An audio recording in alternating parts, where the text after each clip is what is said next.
émission qui ne cesse de vous mettre au parfum de l'actualité marquant la République démocratique du Congo. L'opposition se pointe juste à l'horizon pour demander la réforme institutionnelle et gouvernance en République démocratique du Congo. Quels sont les enjeux et les dangers de leur demande? Exode de l'église, en fait, Sega avec le prophète Stéphane qui était juste annoncé en date du 30 juin. Quels sont les incidents de l'Éternel face à la montée de la tension dans la partie est de la République démocratique du Congo? Ce sont juste les deux titres de cette émission qui va apporter la lumière chez vous et à ceux-là qui nous suivent de partout. Prophète Anviti, bonsoir, bienvenue. Bonsoir Madame Elali. Aujourd'hui vous êtes en double casquette, en même temps prophète, en même temps analyste politique. Comme toujours, parce que c'est ce que Dieu m'a doté. Et je ne peux qu'accepter ça. Voilà.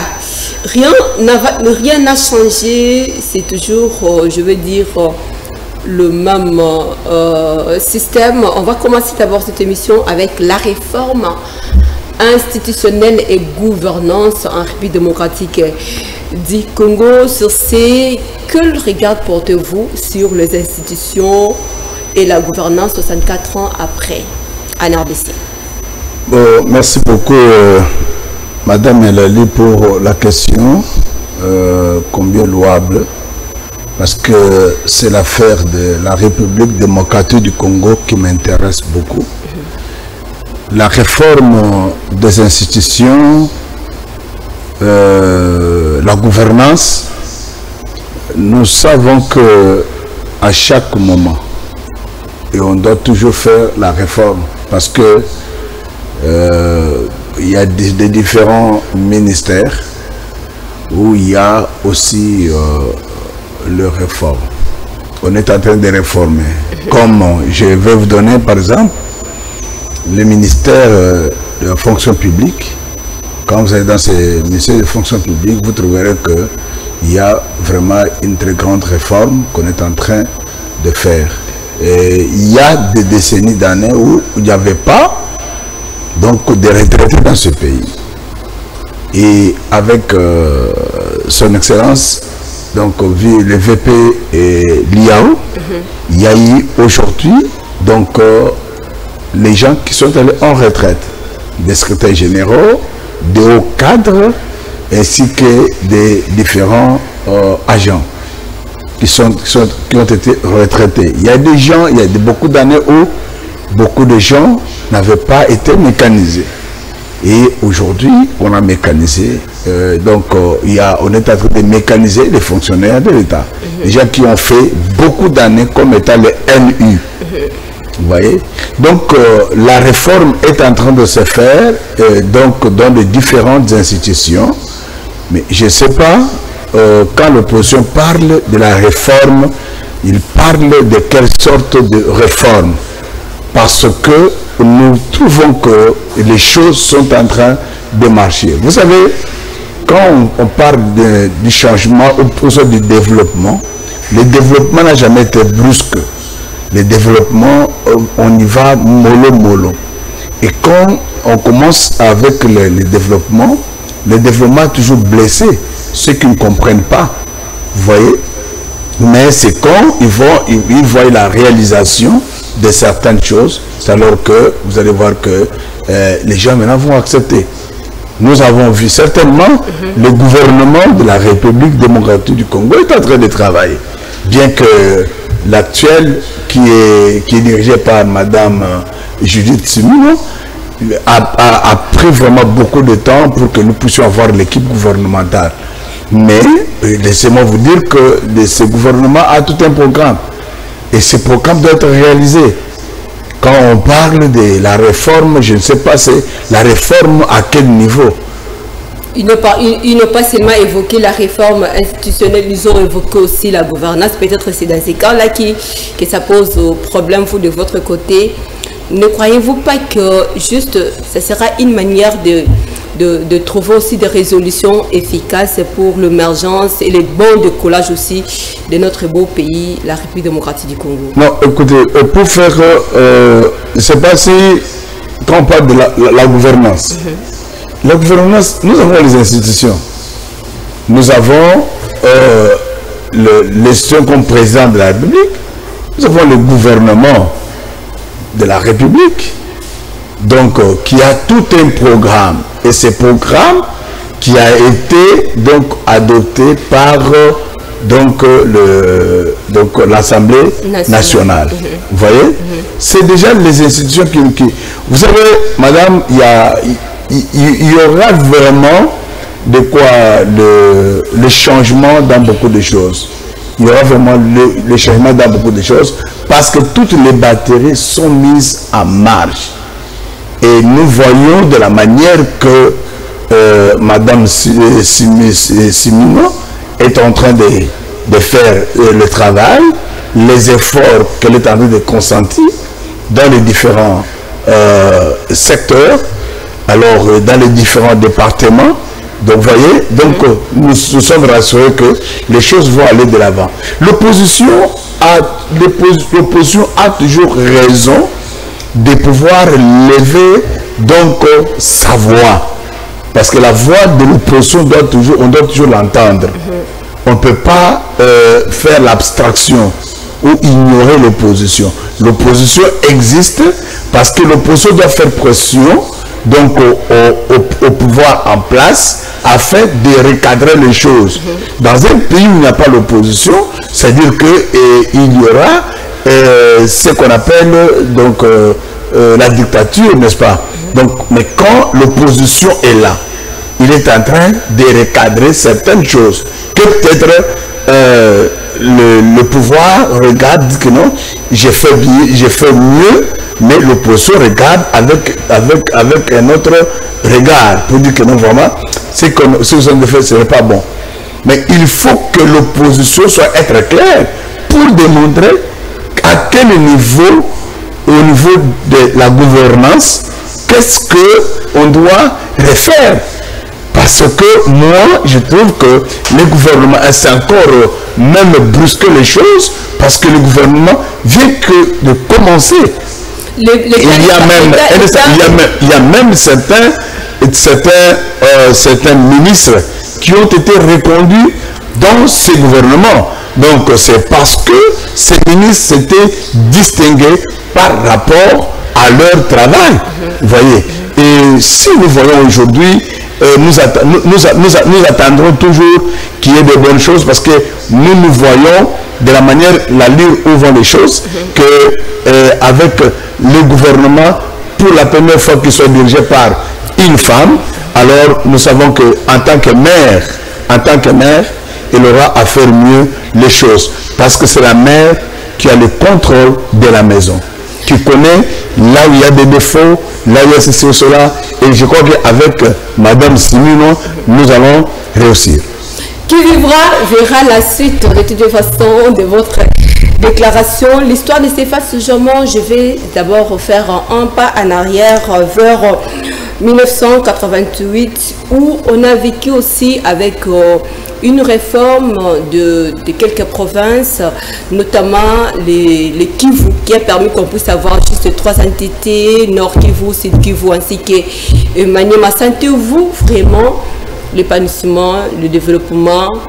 À l'époque, on avait 11 provinces, mais aujourd'hui, on a 26. Sentez-vous que cette réforme a permis aussi à la République démocratique du Congo de pouvoir décoller ou bien de pouvoir se stabiliser sur tout le couche? Vous savez que c'est le travail des législateurs qui se sont décidés parce que nous les avons délégués, envoyés pour la mission.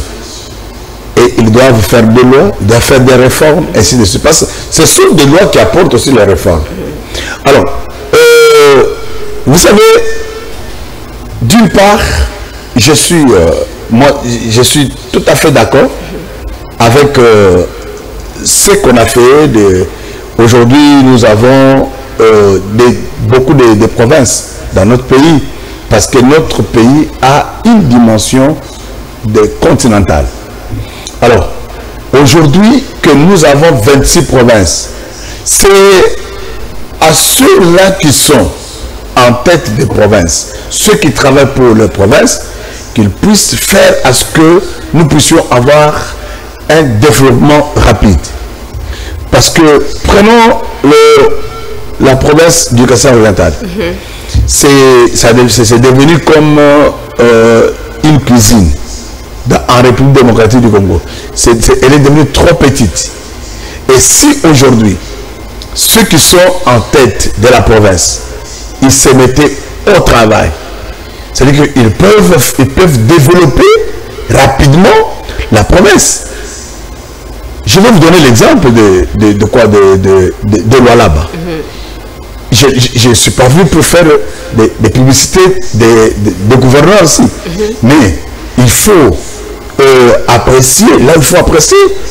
J'ai vu à Lualaba que avec madame, avant c'était donc Mouyej, après c'était Fifi Masuka. Et quand vous allez dans cette province qui venait de naître, vous allez trouver qu'elle est dotée de beaucoup d'infrastructures. Ils ont même eu un aéroport international. Quand vous voyez leur assemblée nationale, leur assemblée provinciale, vous voyez le gouvernorat, vous voyez même des infrastructures routières, vous allez trouver qu'ils sont en train de faire le travail. Parce que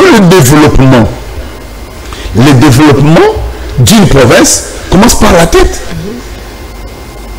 D'une entité, ça commence par la tête. Celui qui est comme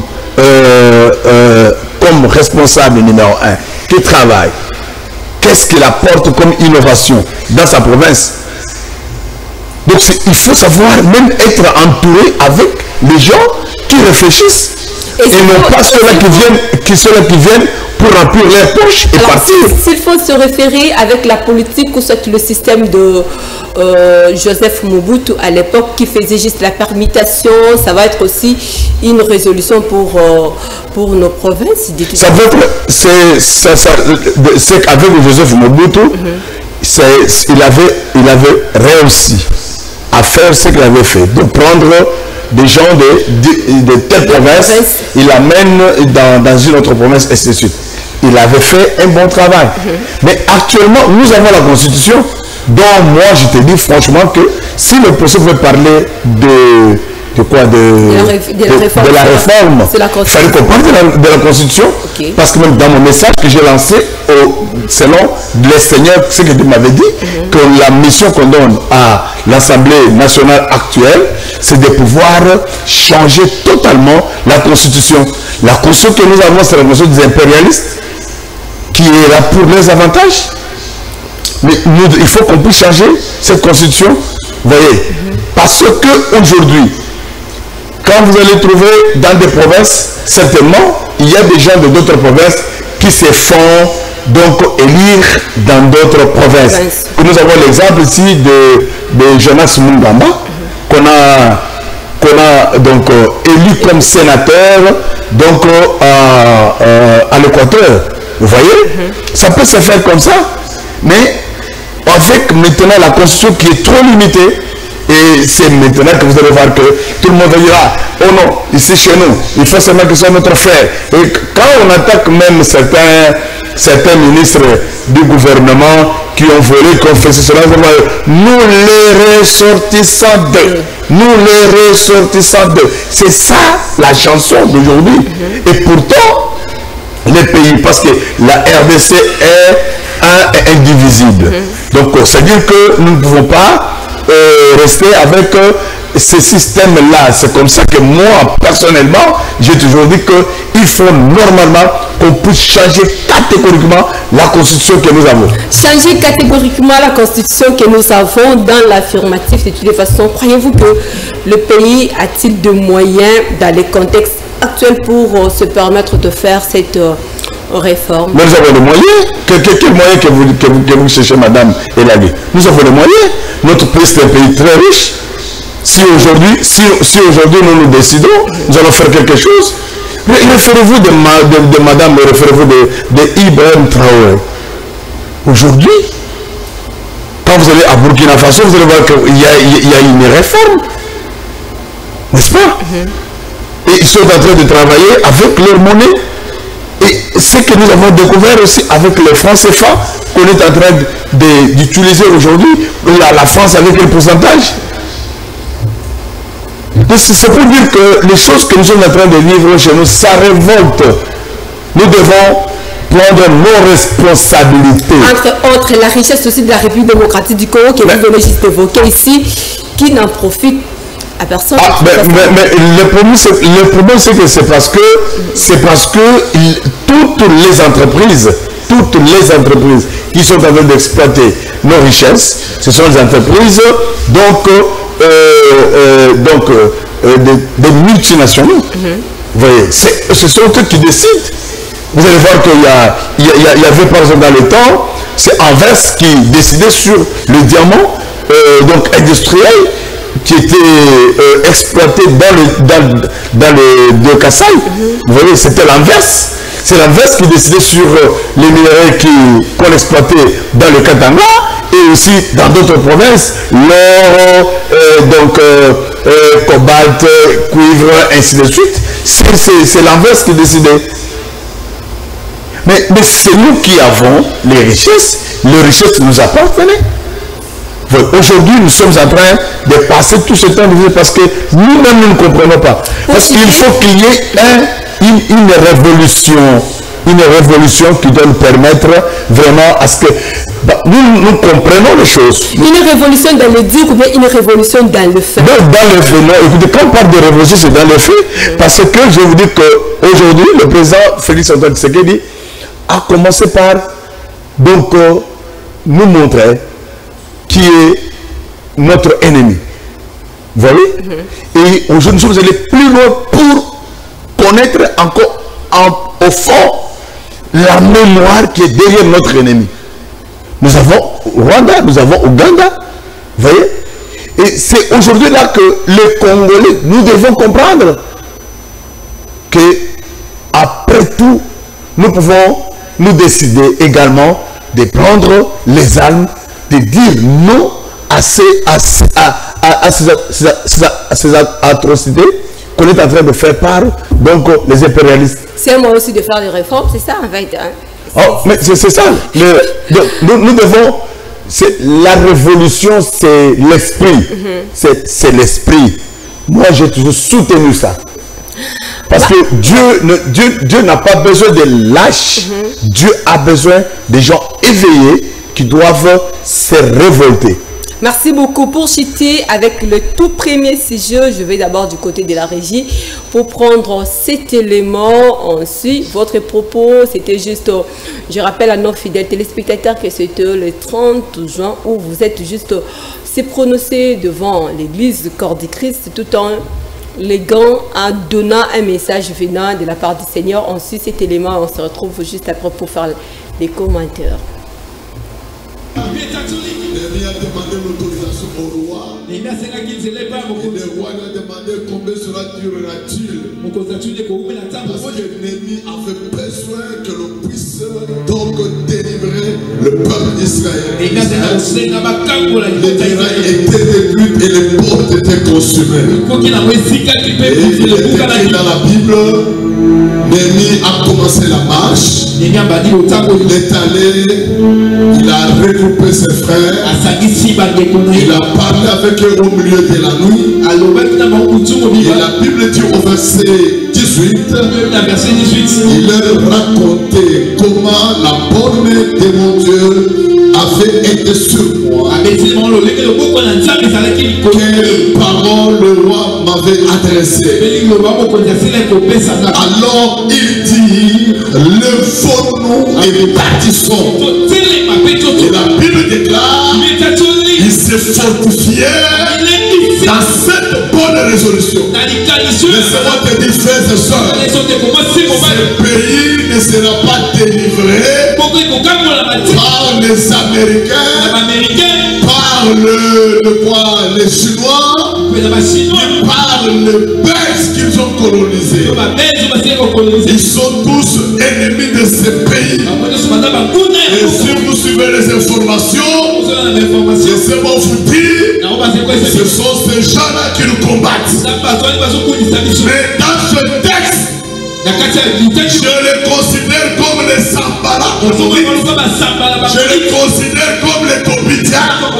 Je les considère comme tous ceux qui s'élèvent. Nous avons les Sambala. Et les Sambala, ce sont les Américains. Je les cite par leur nom. Ce sont les Belges. Ce sont les Français. Ce sont les Anglais. Ils veulent toujours que ce pays puisse rater au rabais, que ce soit dans le déclin.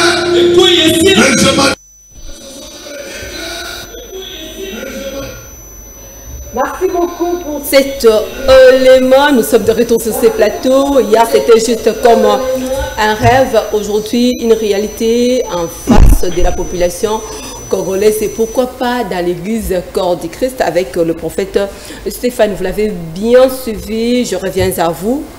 Hier, on pouvait s'attendre au chef de l'État de pouvoir dénoncer si haut.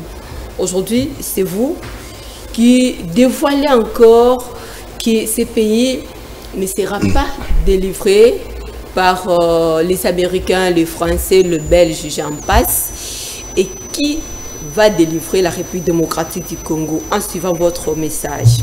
Écoutez, madame, je le dis tout haut, le pays, la République démocratique du Congo, doit être délivré que par les Congolais.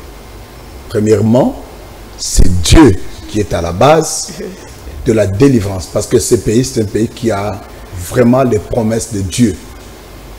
Plusieurs fois, j'ai fait de grandes visions où Dieu m'a montré ces pays très industrialisés. J'ai vu même à Brousse, ce qui était comme Brousse, j'ai vu il y avait des industries. Et Dieu m'a montré qu'il y avait les expatriés qui venaient migrer ici chez nous. Alors, il faut savoir que nous n'avons pas besoin des Américains ou des Français, des Belges, ainsi de suite. Voilà pourquoi il y a toujours de mesures qui tombent le jour au lendemain en faveur de la République démocratique. Oui, c'est pour ça que c'est pour dire que nous n'avons pas besoin de... C'est eux qui ont besoin de nous.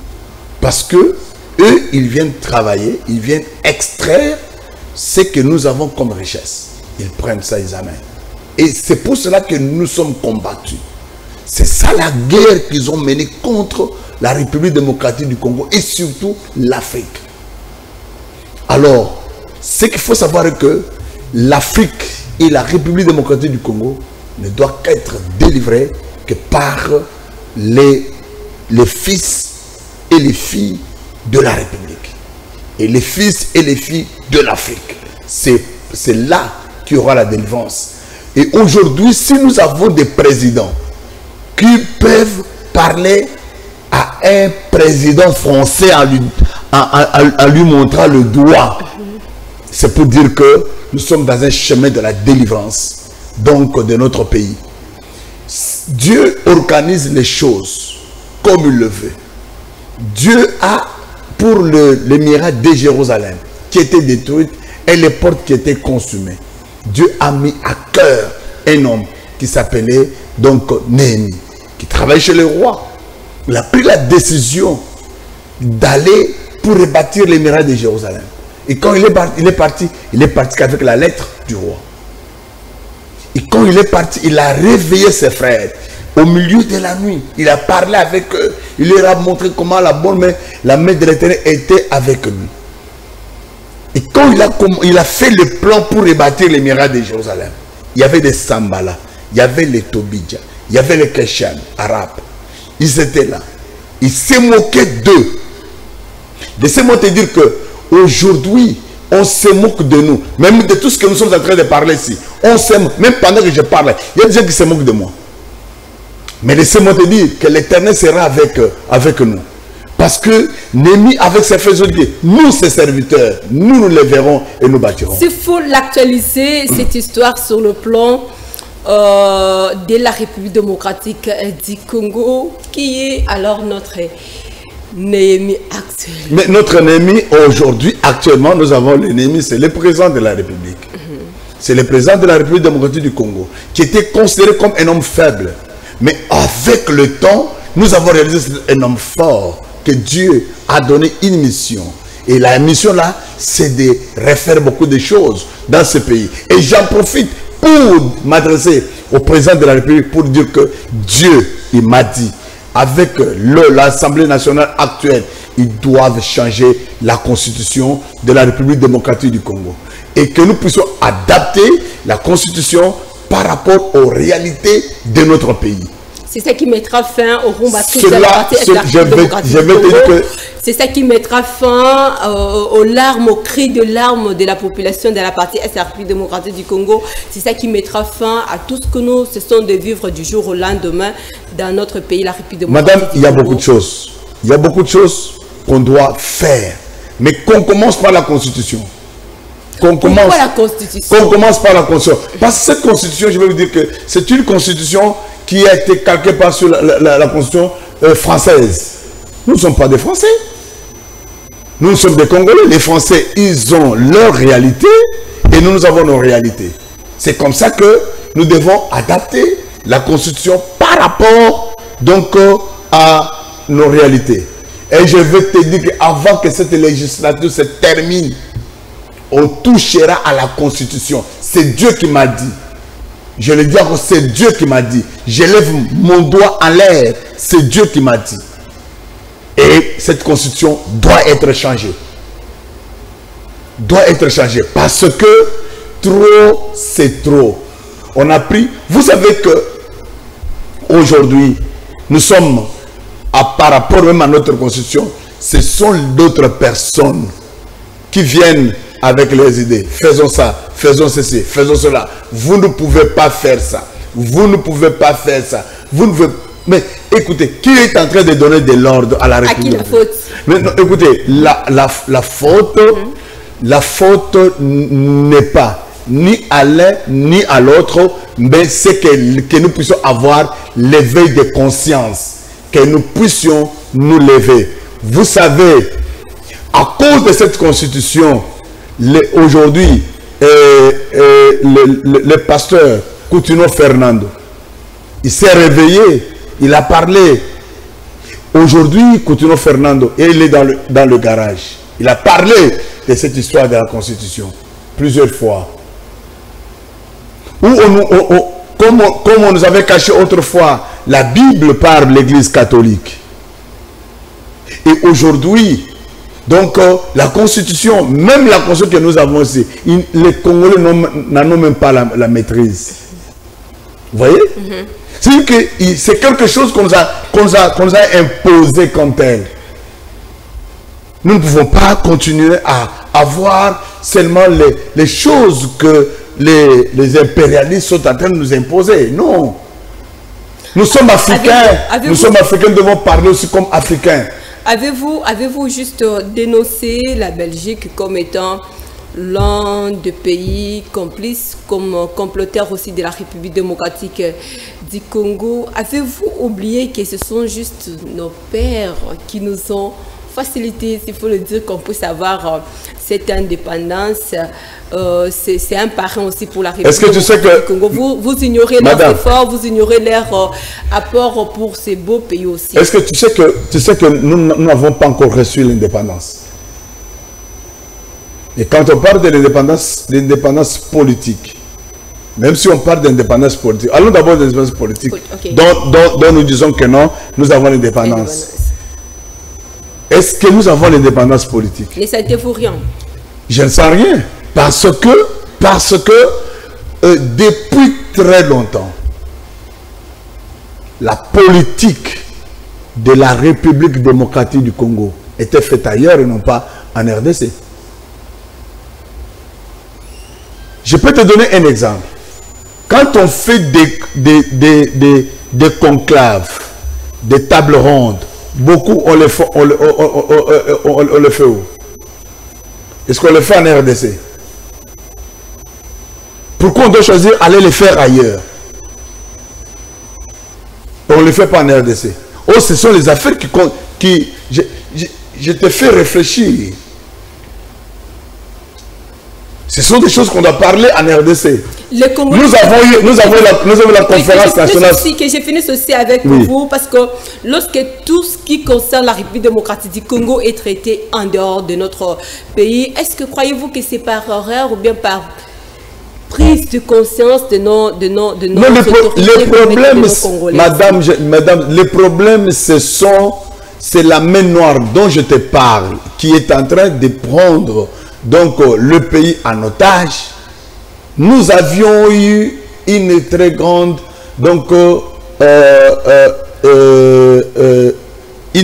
réunion qui s'était tenue dans les années passées, qu'on appelait la CNS, Conférence nationale souveraine. Et il faut savoir que dans cette conférence nationale souveraine, il y avait des grandes réalisations. On avait trouvé vraiment, il y avait beaucoup d'intérêts d'attente. Mais quand on a vu que c'est à l'avantage des Congolais, parce que c'était traité que par les Congolais eux-mêmes. En tête, c'était donc Monseigneur Mosengo, paix à son âme. Et tout ce qu'on avait trouvé comme résolution, jusqu'aujourd'hui, on ne les a jamais exécutés. Vous voyez? Ça y est où? Ce sont des manœuvres dilatoires. Alors, lorsque vous dites de toute façon, parce que là, on me signale que nous sommes arrivés juste à la fin de cette mission, voilà. Lorsque vous dites que la République démocratique du Congo n'est pas un pays indépendant, c'est juste aussi, ça peut permettre aux Congolais comme aux autorités aussi de pouvoir revoir la date du 30 juin. C'est pour ça que moi je ne dis pas qu'on puisse revoir la date du 30 juin. C'est symboliquement, nous avons eu la conférence. J'ai toujours jeté des fleurs à l'honorable Lambert Mende Omalanga. Quand il parle de la néocolonialisme, et quand il explique, il dit tout simplement que aujourd'hui, c'est que nous étions autrefois. C'est ce qu'on veut que nous puissions encore rentrer. C'est pour cela que je vous ai dit ici que depuis des années, les prix de nos minéraux sont fixés où? En République démocratique du Congo? Combien de fois on a tenté à faire des usines pour travailler le quoi ici chez nous? Mais on ne parvient pas à le faire. Pourquoi? Parce qu'ils veulent qu'ils puissent prendre notre diamant qui travaille là-bas et qui nous retourne le produit fini. Et après quoi, nous allons payer encore trop cher. Et on est en train de nous appauvrir. Les téléphones qu'on utilise aujourd'hui, qu'on nous vend à plus cher. Mais nos minéraux, on prend à combien? D'ailleurs, c'est le Rwanda qui se proclame aujourd'hui le premier producteur de coltan et autre chose. Mais est-ce que Rwanda produit ça? Donc madame, nous sommes en train de... il faut que le Congolais... Moi, je passe à la télévision tous les jours pour dire aux Congolais de se réveiller. Que préconisez-vous, parce que là, nous sommes arrivés juste à la fin de cette émission, que préconisez-vous de l'exode de la République démocratique du Congo face aux incidents de l'Éternel, tout en se référant à la crise sécuritaire? Voilà, écoutez madame, je vais te dire une chose, que notre pays... moi j'ai fait 13 ans avec l'Exode, où nous faisons prier toutes les années, tous les 13 ans là. On faisait que prier pour le pays. Et le Seigneur m'a dit d'arrêter avec l'Exode, parce que nous sommes en train d'entrer donc dans la terre promise, Canaan. C'est pour bientôt. Et il y a des punitions sévères que Dieu va donner à ceux-là qui vont chercher à contrecarrer le développement de la République démocratique du Congo. Parce que c'est la République démocratique du Congo qui va réveiller beaucoup plus l'Afrique. Et l'Afrique va devenir la grande puissance donc, dans les jours qui vont venir. Merci beaucoup. À moi de te remercier, madame. Nous sommes arrivés à la fin de cette émission. Nous vous disons merci pour votre attention, fidélité, attachement à cette émission 3 minutes pour convaincre. Pourquoi pas à Show Télévision. Restez branchés au programme de Show TV pour suite de programme. Au revoir.